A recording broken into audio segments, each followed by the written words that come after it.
Bagong-bagong balita, sinampahan ng reklamong tax evasion si dating Bamban, Tarlac Mayor Alice Guo. Damay rin sa reklamo ang kumpanyang nagmamay-ari ng lupang kinatatayuan ng ni-raid na Pogo sa Bamban. At may ulat on the spot si Salima Refran. Sam?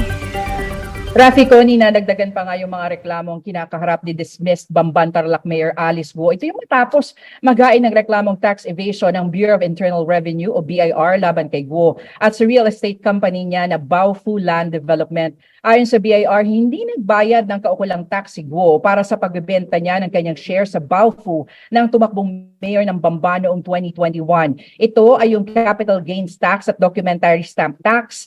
Respondent rin sa reklamo ang binentahan ng shares ni Guo at isa pang opisyal ng Baofu.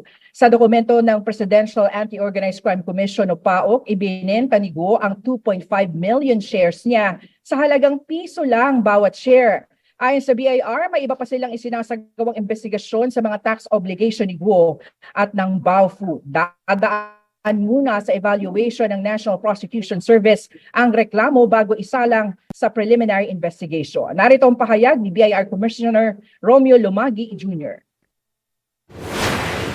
Malinaw na may kasong tax evasion itong transaction na ito. Ang amount nito ay nasa 500,000 pesos. Based on documents, mababa talaga ang pagkakabenta ng shares at mukhang siyempre hindi masyadong tugma doon sa properties na pagmamay-ari ng Baofu Corporation. Kaya yan din ang isa pang aspeto na tinitingnan natin.